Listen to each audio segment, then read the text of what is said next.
Il symbolise un univers de luxe, d'aventure et de sport. Faites une croisière à travers le temps grâce à ces vaisseaux en tout genre, à voile ou à moteur.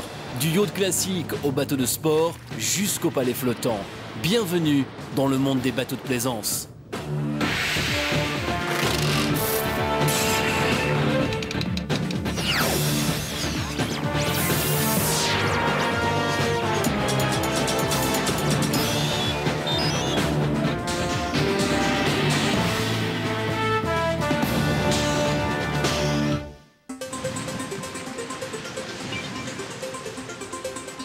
L'expérience en bateau à voile, ou grâce à la puissance d'un moteur, vous emporte au-delà du temps. Nous voilà sur l'eau, enivrés par le vent, le soleil et la fraîcheur de l'air qui se mélangent dans une sensation presque insoutenable. Nos sens sont tout à coup ravivés par le désir d'échapper à tout et à la passion de l'aventure. Il y a toujours un côté enfant qui reste en nous. Et lorsqu'on vieillit, le bateau nous donne encore la chance d'exprimer notre côté puéril. Je pense que la plus grande différence entre les adultes et les enfants est peut-être le prix des jouets qu'ils utilisent. On peut trouver ces jouets partout dans le monde. Du sud de la Californie, où l'on peut voir bon nombre de yachts du style Catalina, un des bateaux à voile les plus populaires de la région, jusqu'au lac Michigan, le lieu par excellence de provenance des yachts. Des yachts Palmer Johnson au terrain de jeu des millionnaires à Fort Lauderdale et à Tampa Bay en Floride, où les yachts Lizer mêlent tradition et technologie de pointe. En Italie, design et luxe sont les véritables ancres de la compagnie de yachts Azimut Benetti. Aux Pays-Bas, nous trouvons la compagnie Fairship, qui se place en tête de la construction des plus grands yachts du monde grâce à sa ligne prestigieuse de bateaux. Où que nous allions, le bateau de plaisance assure sa domination. Le bateau vous permet de prendre le contrôle de votre destinée. Le yacht, à ce niveau-là, est de toute évidence réservé aux plus grosses fortunes. Cela a commencé il y a des milliers d'années dans les cercles exclusifs de la royauté. Bien que les documents historiques soient peu nombreux, on sait que Cléopâtre aimait se promener sur ce genre d'embarcation. Cléopâtre possédait certainement le meilleur type d'embarcation du Nil. Elle emmenait avec elle des musiciens, toutes sortes de boissons à son goût et des esclaves en charge de ramer. Elle a même su séduire Marc-Antoine sur cette embarcation. Les Grecs et les Romains se sont également pris d'intérêt pour les plaisirs du bateau. Lorsque leurs marins n'étaient ni à la guerre, ni occupés à protéger les routes commerciales, ils se livraient à des courses les uns contre les autres pour évaluer leurs forces. Le bateau de plaisance est très vite devenu une mode en Europe. Dès qu'on lui donnait un nom, un rêve est né. Le mot yacht est à l'origine un mot néerlandais. Au XVIe et XVIIe siècle, les croisières étaient très prisées aux Pays-Bas, malgré des débuts sans prétention. Leurs premiers yachts étaient des bateaux commerciaux qui transportaient des cochons, des vaches et des grains et utilisés comme bateaux de plaisance pendant le week-end. Au XVIIe siècle, alors que les Néerlandais se sont mis à affirmer leur supériorité dans la construction navale, la royauté et la bourgeoisie ont commencé à faire construire des yachts destinés à faire de la voile de plaisance sur les canaux d'Amsterdam. Les aristocrates avaient des bateaux de plaisance dont ils se servaient particulièrement le dimanche. Ils emmenaient avec eux des plats à déguster afin d'avoir un genre de pique-nique sur l'eau. C'est ainsi qu'Amsterdam a marqué le début du yachting. Les courses de bateaux et le yachting sont ainsi devenus des passe-temps. Des propriétaires de yachts ont commencé à parier en faisant des courses contre d'autres propriétaires, ce qui a donné lieu à des jeux organisés. L'homme est par nature épris de compétition. Alors, quand un marin néerlandais a vu son voisin le dépasser en bateau, il s'est dit en lui-même « Mon bateau est plus rapide que ça ». C'est probablement de cette façon que les courses ont commencé et sont devenues très compétitives aux Pays-Bas. Au XVIIIe et XIXe siècle, le yachting s'est répandu en Angleterre, en Europe et en Amérique. Alors que les propriétaires de yachts les plus fortunés ont commencé à faire construire des yachts suivant leurs exigences et à organiser des yacht clubs, un des plus populaires était le côtre à voile. C'était un petit bateau de vitesse à voile. Il avait un seul mât monté à l'avant et à l'arrière, portant la voile principale et les 2 voiles de l'avant. Sa cale était profonde et étroite et possédait un beaupré. L'apparence des nouveaux yachts a été influencée par le succès du schooner, une goélette appelée America. Ce type de bateau a été construit par George Steers pour un yacht club de New York à la tête duquel se trouvait John C. Stevens. Comme nous le montre cette réplique en bois du bateau America, ses ponts et sa coque possèdent des lignes bien plus claires que celles de ses prédécesseurs. Il avait aussi le maximum de sa largeur plus près de la poupe que les bateaux de course précédents. Son étrave était aussi plus étroite. En concurrence avec les meilleurs yachts britanniques, l'America a donné son nom à la Coupe d'Amérique après sa victoire remarquable à Coles en 1851. L'America étant une goélette aussi appelée schooner, le schooner est ainsi devenu très en vogue. Avant cela, le type cutter régnait sur les eaux. Mais le schooner a pris le dessus et est devenu un vrai bateau de course que beaucoup d'Américains voulaient imiter. De nombreux schooners ont été construits durant cette période. L'ère de la révolution industrielle a amené l'utilisation de la machine à vapeur qui a eu un grand succès dans le milieu naval. Les gens les plus fortunés se sont mis à faire de grandes croisières, devenues leur passe-temps favori. Un sens de l'esthétisme extrêmement développé était à l'origine de cette nouvelle passion. Le yachting moderne est né à la même époque que le mouvement romantique artistique et culturel le plus précoce. Et on a ainsi trouvé dans l'océan de la beauté, de l'harmonie et de la paix. Je pense que ce sont ces mêmes sentiments que les gens recherchent toujours aujourd'hui. Les premiers yachts possédaient des roues dotées d'avirons. Ensuite, on est passé à des yachts dotés d'un moteur à hélice complètement submergé dans l'eau. Ce concept était élégant dans sa simplicité. Alors qu'une lame angulaire tournait, le mouvement poussait l'eau vers l'arrière, ce qui faisait avancer le bateau. Le Mayflower était un bateau à vapeur. Il avait été construit à l'origine pour Ogden Goelette, un leader de l'immobilier américain, puis avait été vendu à la marine américaine en 1898. Le navire pesait 2690 tonnes et contenait un moteur extrêmement puissant à 2 hélices, doté d'une grande force de propulsion. Le navire nécessitait un équipage de plus de 150 personnes. De 1906 à 1929, le Mayflower a servi de navire officiel au président des États-Unis.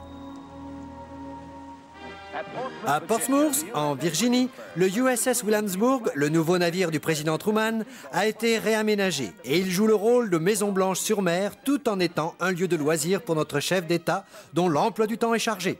On a rendu les appartements présidentiels aussi confortables que possible pour qu'ils puissent travailler, se décontracter en recevant des personnalités.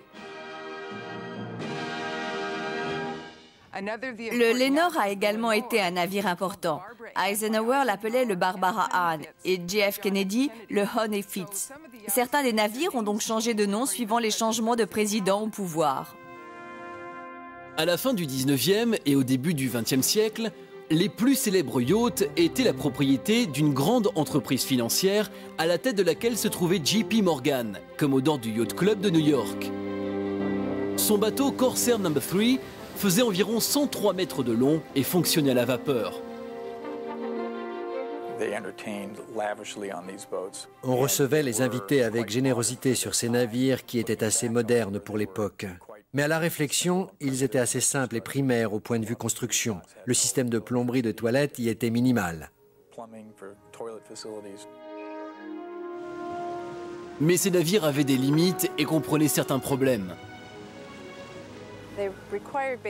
On devait prendre une benne de charbon et sur un bateau de 120 mètres de long, la moitié ou même 2/3 de l'espace était occupé par la benne de charbon et le système de fonctionnement. En 1913, Alexander Winton a changé tout cela.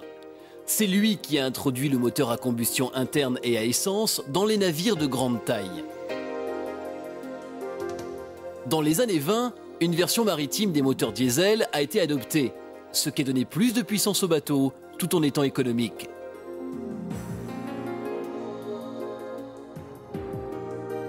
Il y avait aussi plus d'espace pour organiser les intérieurs luxueux. Les bateaux à voile pouvaient comprendre également un moteur que l'on pouvait utiliser pour se déplacer au port ou lorsque le vent était insuffisant. Ces bateaux étaient appelés yachts auxiliaires. Le plus grand voilier de ce type construit et toujours en fonction aujourd'hui est le Hussar, doté de 4 mâts. Il sera plus tard appelé le Sea Cloud. Il possédait une voile d'environ 10 000 mètres carrés qui flottait majestueusement en mer.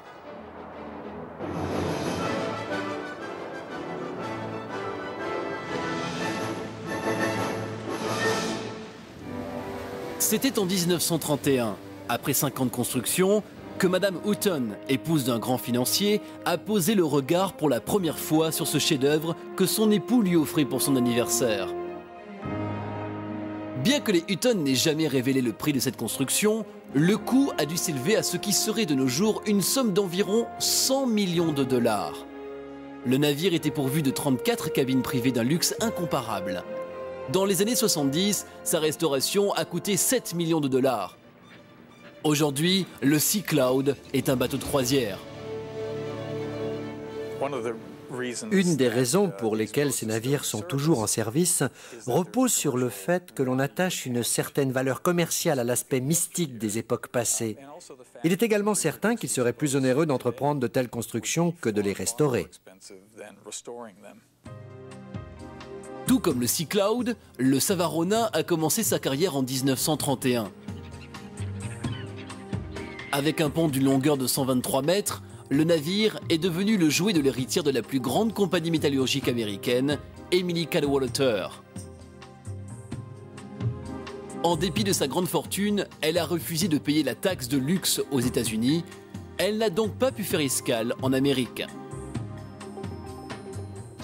Elle n'a pas pu ainsi impressionner ses amis de New York puisqu'elle n'est jamais allée en Amérique.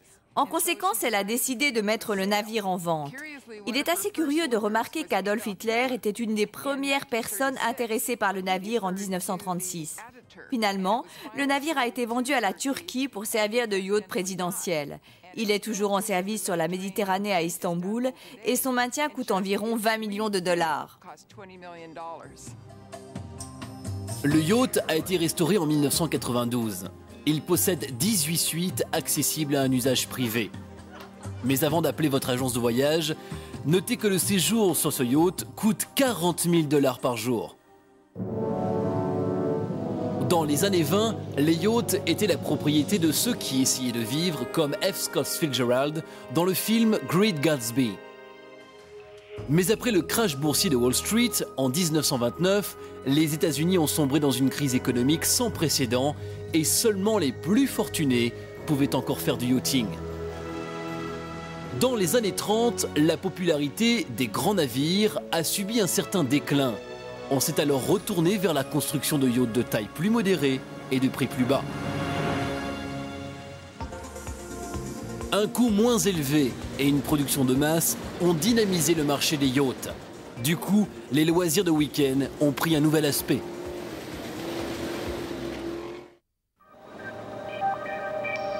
Jusqu'au XXe siècle, la construction navale se faisait manuellement et l'on ne produisait qu'un bateau à la fois. C'est ainsi que les bateaux de plaisance étaient coûteux et donc hors de portée pour la plupart des gens. Leurs possibilités se limitaient à de simples bateaux à rames et à de petits voiliers faits maison. Ce n'était pas très exaltant, mais tout cela allait bientôt changer grâce à Ollie Evinrude, un Américain d'origine norvégienne. Il est considéré comme le père des moteurs hors bord. On dit que Ollie Evinrude est allé faire du bateau à rames sur un lac dans le Wisconsin et qu'on lui avait demandé de ramener de la glace. Il est allé chercher la glace en question, mais elle a fondu avant qu'il ait eu le temps de la ramener. Il s'est donc dit qu'il fallait trouver un moyen plus rapide de rejoindre la rive. À l'époque, le système de propulsion utilisé pour les bateaux sans voile était un type de moteur en bord. Ce type d'embarcation avait un moteur fixé sur la coque avec un arbre de transmission dans la partie centrale qui faisait tourner l'hélice. C'était coûteux et Evinrude a commencé à chercher une alternative. À partir de 1909, il a développé le premier moteur extérieur à la coque. Il s'agissait d'un moteur à un cylindre et d'une puissance d'1,5 chevaux. Ce moteur externe est portable et comprend un arbre de transmission et une hélice fixée verticalement. Le moteur est vissé à l'arrière du bateau. En 1910, Ollie Evinrude a fondé la compagnie Evinrude Motors à Milwaukee. Ce nouveau projet ambitieux a eu un énorme succès.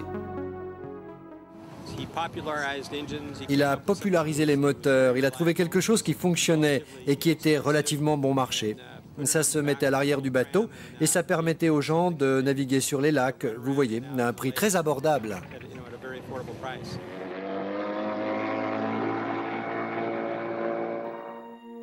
Tout comme Evinrude, Christopher Columbus Smith a donné la possibilité à de nombreux Américains de pouvoir devenir propriétaires d'un bateau. Avec son frère Henry, il s'était consacré à la construction manuelle de bateaux de plaisance pour les fortunés, et cela depuis la fin du 19e siècle. Dans les années 20, Smith, qui était le fondateur de Chris-Craft, s'est rendu compte que la bourgeoisie représentait un nouveau marché. Il a donc changé sa technique commerciale et a emprunté l'idée innovatrice de la production en masse qui avait alors transformé l'industrie automobile et a commencé à l'utiliser pour construire des bateaux dans son usine à Algonac, dans le Michigan. La méthode traditionnelle consistait à avoir un groupe d'artisans dédié à un projet du début jusqu'à la fin. Dans les usines de Chris-Craft et Chris Smith à Algonac, le travail se faisait à la chaîne. Et en 1922, ils construisaient un bateau à moteur par jour. En 1929, ils produisaient des dizaines de milliers de bateaux. Christopher Smith a rendu ce genre de bateau accessible à beaucoup de gens. Ils ont remarqué qu'ils pouvaient s'offrir ce sport et que cela pouvait être une activité familiale. C'était le début de l'accessibilité du bateau pour les masses.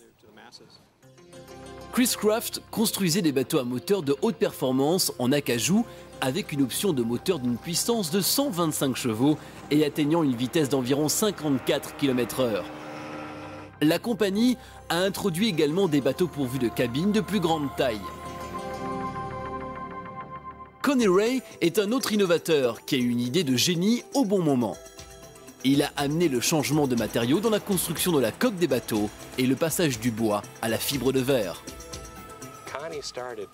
Connie a tout d'abord fait des cercueils en fibre de verre et puis il a perfectionné sa technique afin de pouvoir l'appliquer à la construction nautique. Il a donc été l'un des premiers à établir une méthode et une durée assurant le durcissement de la fibre de verre.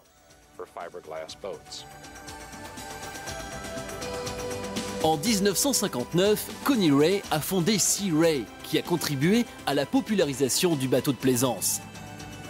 Aujourd'hui, Sea Ray est une des seules compagnies qui construit des bateaux de plaisance pour tous les goûts. Mercury Marine a été fondée il y a environ 60 ans, lorsque son fondateur, Carl Kuiper, a pris la direction d'une usine de bateaux à moteur alors en difficulté. Il a fabriqué des moteurs de meilleure qualité que ses prédécesseurs et son bateau Lightning à 10 chevaux a eu du succès. Au cours des années, le moteur Mercury a bien évolué et son moteur de haute performance va maintenant jusqu'à 470 chevaux.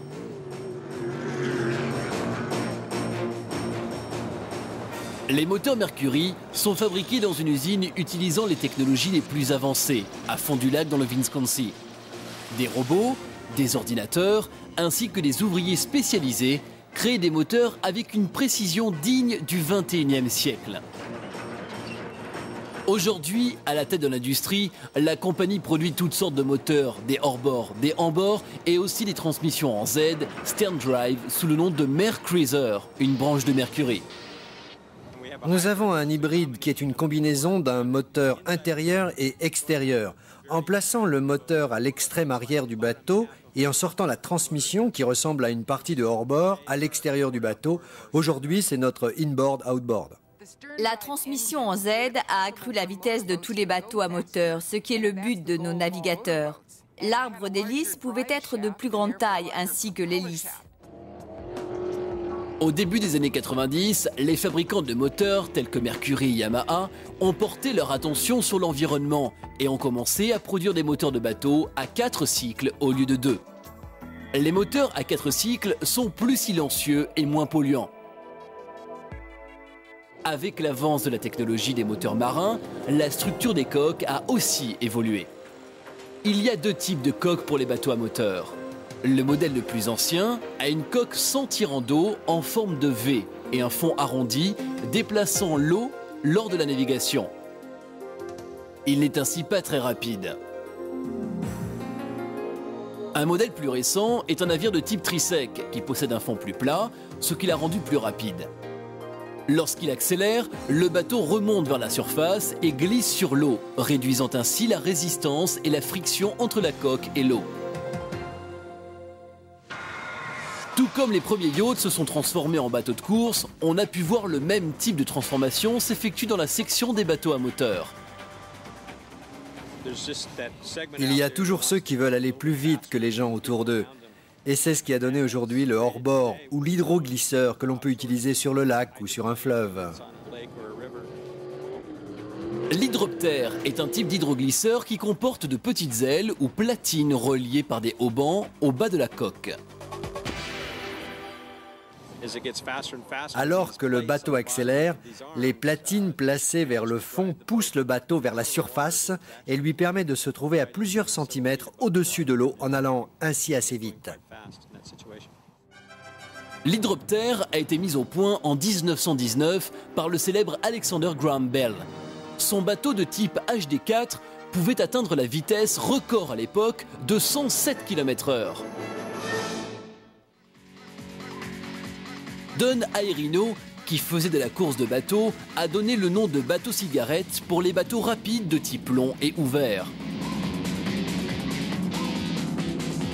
Le nom vient de la forme allongée du bateau et de leur victoire facile où ils brûlaient en quelque sorte les étapes. Airino est aussi à l'origine d'autres marques comme Donzi et Formula. Il a construit quelques-uns des bateaux les plus rapides et les plus attrayants qui existent. Aujourd'hui, les bateaux-cigarettes aux longues coques sont aussi grands que les petits yachts. Leur coût va de 120 000 $ à 220 000 $. Équipés de moteurs Mercruiser 500, possédant chacun une puissance de 470 chevaux, ils atteignent une vitesse de 135 km/h.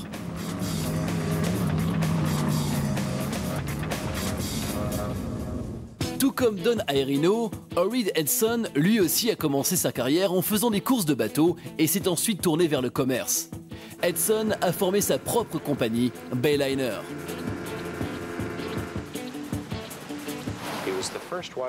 Il a été le premier à reconnaître qu'il était nécessaire de rendre les choses plus simples pour l'acheteur. Grâce à lui, on n'avait plus besoin d'acheter un bateau, ensuite essayer de trouver un moteur, trouver quelqu'un pour l'équiper, puis trouver une remorque. Non, la compagnie s'occupait de tout. Et vous pouviez rentrer avec un bateau fini, attaché à votre remorque.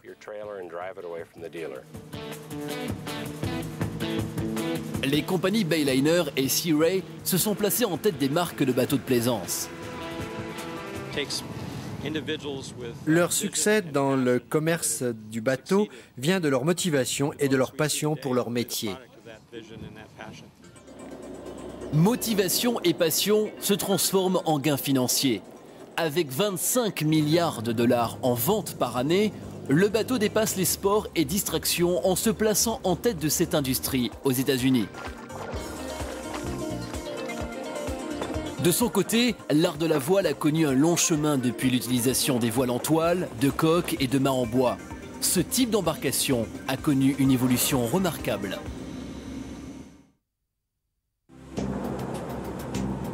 Alors que les bateaux à moteur ont établi leur dominance au XXe siècle, la voile a captivé de nouveaux adeptes.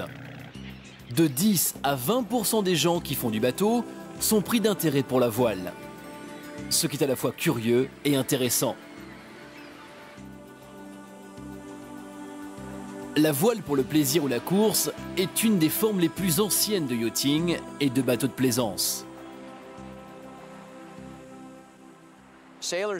Les passionnés de la voile aiment se retrouver dans le vent, utiliser une source d'énergie gratuite, ne pas entendre de bruit de moteur, ne pas sentir de fumée. C'est une sensation remarquable lorsque le voilier commence à avancer et qu'il vous entraîne vers l'océan. Au cours du siècle dernier, particulièrement dans les 50 dernières années, le voilier a bénéficié des progrès de la technologie. Tout comme la production en masse a révolutionné l'industrie du bateau à moteur, elle a influencé d'une manière similaire la construction des voiliers.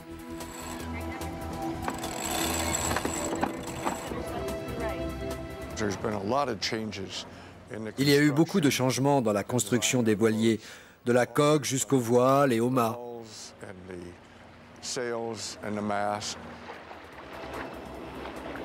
Les bateaux à voile sont passés de l'utilisation de bois comme le chêne et l'acajou à celle de l'aluminium et de la fibre de verre. La compagnie Catalina Yacht à Woodland Hills en Californie est une des leaders de la construction américaine de yachts dans la catégorie de 6 à 15 mètres. Notre méthode de construction repose sur une fabrication manuelle de la fibre de verre. Les ouvriers coupent la fibre de verre en rouleaux et la placent dans un moule qui est ensuite mouillé à l'aide d'un seau et d'une brosse. Ils utilisent peu de résine pour catalyser, pour enduire la fibre de verre qui est ensuite raclée. On doit maintenir une proportion de 50 à 60% entre la résine et la fibre de verre, ce qui est optimal pour obtenir un mélange solide plutôt que lourd. Le mât et les haubans sont passés du bois à l'aluminium et à la fibre de carbone. Jim Shea, directeur de marketing pour la compagnie Lours Marine Group, pense que cela a représenté une grande amélioration. Dans la construction des bateaux, on considère en priorité l'importance du gréement. Dans le passé, il était fait en épinette, ce qui demandait beaucoup de travail de maintien, en le protégeant avec du vernis ou en le nettoyant. Aujourd'hui, on utilise de l'aluminium et le maintien est facile. On le nettoie et on le cire une fois par an. Les voiles sont passées du coton égyptien et du lin à des tissus synthétiques, comme le dacron.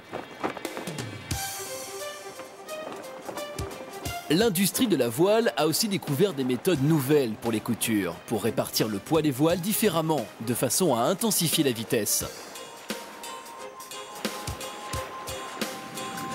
Les cordes ont été remplacées par de nouveaux modèles en nylon et en matière synthétique. Sur les petits voiliers, les taquets utilisés par les marins sont à présent en fibre de carbone. On peut se servir du support pour ne pas avoir à porter tout le poids de l'équipement. C'est une méthode à l'ancienne, et avant, le support était fait de bois. Mais de nos jours, le support est doté d'un appareillage qui permet de tenir l'ensemble en place. Le procédé est très simple. Regardez. Les mouvements que l'on devait faire avant l'utilisation de ce support exigeaient le déplacement de beaucoup de poids. Ce n'est plus nécessaire. La plupart des voiliers sont de nos jours de type auxiliaire, ce qui veut dire qu'ils sont pourvus d'un moteur qui peut prendre le relais. Les conditions météo sont essentielles pour les voiliers. Mais cela ne veut pas dire que l'on ne peut pas avancer puisque le voilier possède un moteur qui permet une vitesse de quelques nœuds. Lorsqu'il y a assez de vent, l'hélice s'arrête et ne fait plus avancer le voilier. Alors, on doit s'en remettre uniquement à l'utilisation des voiles. Le sloop, dans la catégorie des voiliers, est devenu le modèle le plus commun. Il possède un foc et une voile principale.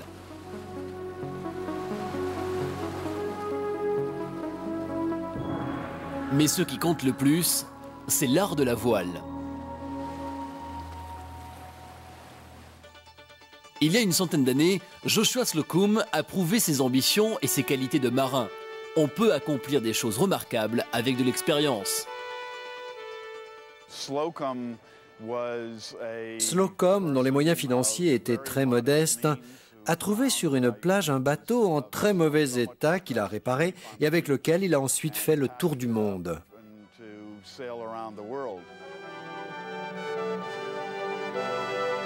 De 1895 à 1898, Slocum a fait le tour du monde en solitaire sur un bateau de 11 mètres de long.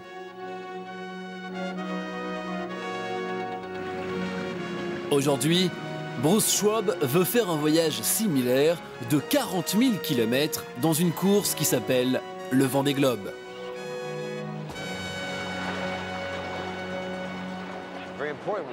Pour la course en solitaire, il est très important que le bateau puisse suivre la direction donnée en pilotage automatique, de telle sorte que vous puissiez vous reposer et dormir. Vous ne dormez jamais longtemps, mais vous pouvez faire des petits sommes et vous lever toutes les heures pour tout vérifier. On contrôle les instruments qui indiquent la direction du vent, celle du bateau. Il y a aussi le système de pilotage automatique. Tout cela fonctionne grâce à un ordinateur. Le constructeur italien Perini Navi aime beaucoup ce système. Sa compagnie a donc créé une ligne de bateaux regroupant l'art de la voile à une technologie de pointe. Ce sont des navires complètement automatiques.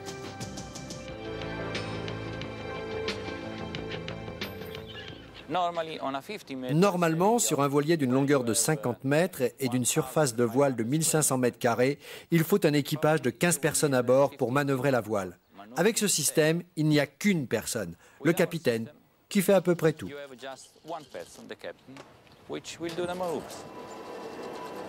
Leur technologie est aussi étonnante que leur prix. On ne peut pas acheter un bateau de ce type pour moins de 20 millions de dollars. Nous allons maintenant porter nos regards vers le sommet du luxe et de la technologie nautique. Dans l'univers restreint où l'argent ne présente aucun obstacle, les constructeurs européens de yachts ont créé le méga yacht, dont le luxe, la technologie et le confort demeurent sans pareil. Il y a plus de yachts d'une longueur dépassant 24 mètres en construction en Italie que dans n'importe quel autre pays du monde. À Villareggio, en Italie, l'art de la voile et de la construction des bateaux remonte au XVe siècle. C'est comme quelque chose d'inné chez la plupart des gens de cette ville, de la côte italienne. Tous les matins, les pêcheurs jettent leurs filets dans la Méditerranée, qui leur permet ainsi de gagner leur vie.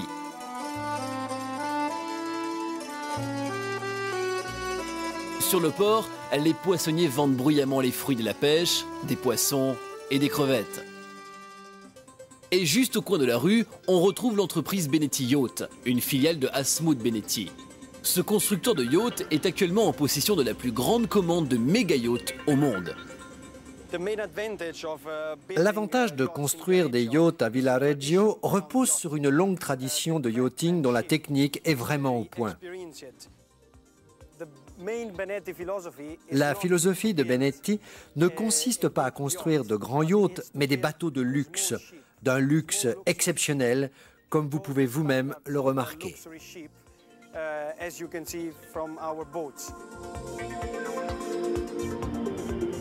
En dépit de tous les éléments luxueux que l'on peut trouver à bord des bateaux Benetti, ces derniers conservent une certaine légèreté, ce qui les rend relativement rapides. Ils peuvent rester à une vitesse de croisière de 20 nœuds. Le prix de ce genre de bateau peut atteindre des dizaines de millions de dollars.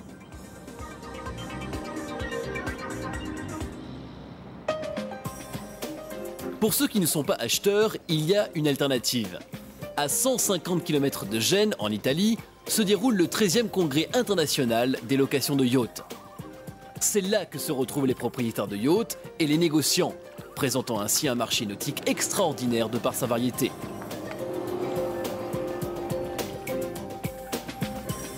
Cet endroit ne pouvait pas être mieux choisi car c'est la ville de naissance de Christophe Colomb et là où il a découvert sa passion pour la navigation.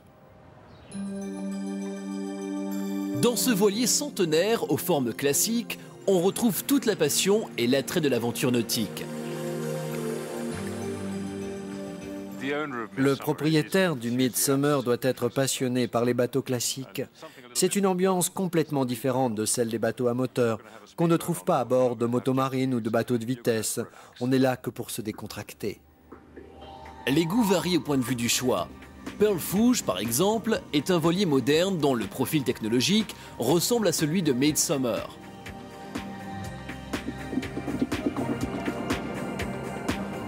En dépit de l'attrait captivant des voiliers, les bateaux à moteur sont les plus populaires. Doté de milliers de chevaux et de réservoirs à essence d'une taille considérable, ce type de bateau possède des chambres somptueuses. On y trouve des salons confortables et des ponts qui incitent au bain de soleil. Ce sont les merveilles des grandes fortunes. Les propriétaires de ces types de yachts sont en général à la tête de grandes entreprises. Ce sont généralement des entrepreneurs. Ils sont indépendants, quelquefois un peu trop sûrs d'eux, et ont les fonds nécessaires pour réaliser leurs projets.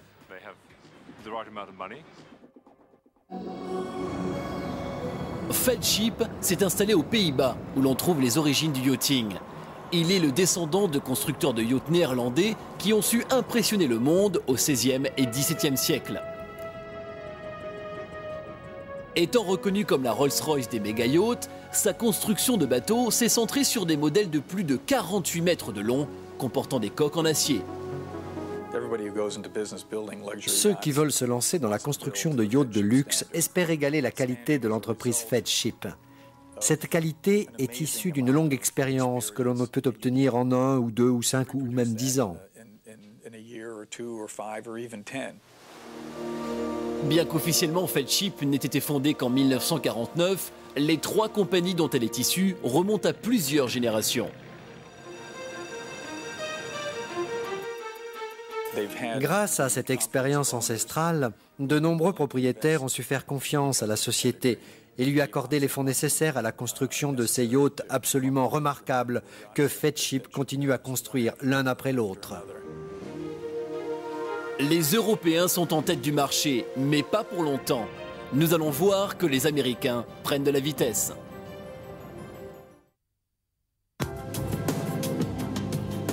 Alors que les Européens ont jusqu'à présent dominé l'univers des méga-yachts, les Américains ont acquis une certaine avance au point de vue concurrence tout en observant leurs prédécesseurs. La compagnie Lazara Yacht appartient à Dick Lazara et son frère Brad, qui peuvent retracer leur héritage nautique jusqu'à la Méditerranée. Mon grand-père était d'un petit port de pêche à côté de Palerme en Sicile et ma grand-mère était apparentée à un capitaine de Gênes. Mon père était un des pionniers de l'industrie au début des années 50 et depuis, nous construisons des bateaux. La compagnie Lazara utilise ce qu'on appelle ISIS, un système d'information intégré au bateau. Ce système régule en permanence le fonctionnement électrique et mécanique du bateau, tout en étant capable de conserver les informations obtenues. C'est une manière de grouper les informations vitales pour le bon fonctionnement du yacht. Toutes ces données sont ensuite ramenées à l'usine où des ingénieurs les analysent et en font un registre qui servira à améliorer nos constructions. En 1998, Palmer Johnson, un constructeur du Wisconsin, a innové en présentant le yacht américain le plus grand depuis la crise économique des années 30. C'est un yacht d'environ 59 mètres de long, appelé la Baronessa. Cette ville flottante peut faire un parcours de 15 000 km. Son prix n'en est pas moins spectaculaire, 35 millions de dollars. De plus, ce yacht nécessite environ 15 litres d'essence par kilomètre nautique.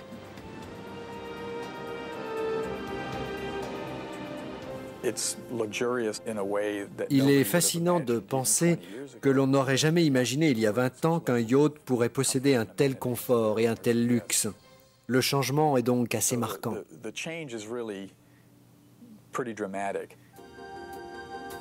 Au-delà du luxe, l'aisance financière peut aussi motiver des innovations et des apports technologiques.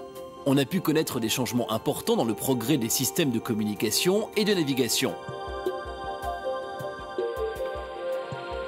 Dans le passé, les marins naviguaient à l'aide du soleil et des étoiles, puis du sextant et enfin d'une boussole. Tout cela a bien changé, évidemment. Étant spécialisé en électronique, je m'intéresse au côté sécurité de la navigation. Lorsqu'on se retrouve à des milliers de kilomètres ou même à 150 kilomètres de la côte, il est important de pouvoir toujours rester en contact avec quelqu'un d'autre grâce à la radio, de pouvoir savoir la profondeur de l'eau à l'approchage du rivage et surtout connaître la position du bateau à 1,80 m près. La navigation a été facilitée par l'apport de la microélectronique et les progrès spatiaux de l'Amérique. Les marins utilisent le GPS, un système mondial de radio pour la navigation.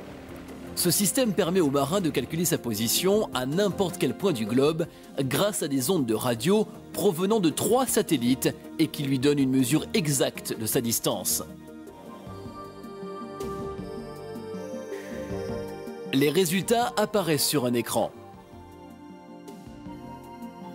Le radar permet au navigateur de savoir à quelle distance il se trouve des autres bateaux et le sonar permet de l'informer de la profondeur de l'eau. Une des plus importantes innovations électroniques maritimes de notre époque repose sur l'intégration de tous les instruments de mesure dans un même système, leur permettant ainsi d'échanger les renseignements. C'est le système Sea-Talk Communication qui a rendu cela possible en partageant les renseignements tels que la vitesse, la profondeur, les coordonnées reçues par tous les instruments lors des communications. Aujourd'hui, au Congrès de Monaco, on voit les propriétaires des yachts s'intéresser de plus en plus à l'alliance de l'écologie et de la technologie. Ces propriétaires sont affiliés au domaine de la science. Ils appartiennent à une organisation du nom de The International Seakeeper Society. Il s'agit d'une association bénévole de propriétaires de yachts de luxe qui a pour but de rapporter des renseignements sur la pollution des océans et sur la pureté, la température et la salinité de l'eau. L'organisation fournit à ses membres un matériel sophistiqué permettant de recueillir les renseignements qui font l'objet de cette recherche.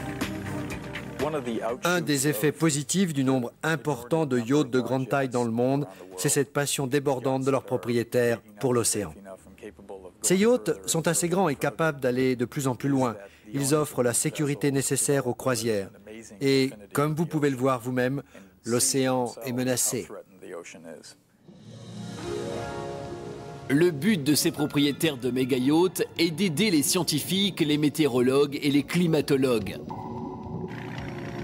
Mais en fait, il n'est pas vraiment important que le bateau de plaisance soit bien équipé ou non. Ce qui est important, c'est le moment d'évasion que l'on peut obtenir en allant sur la mer, dans un yacht ou même sur un lac dans une barque. Bien que ce soit des lieux différents, les sentiments sont les mêmes. Vous sentez les effets du vent, vous attrapez des coups de soleil et vous pouvez regarder le rivage en vous disant « Je suis là, dans la nature ». On ressent l'exaltation de se sentir soi-même et d'être sur l'eau tout à la fois. C'est une aventure incroyable et qui est difficile à expliquer. Mais quand on a pu la vivre, on veut la retrouver encore et encore.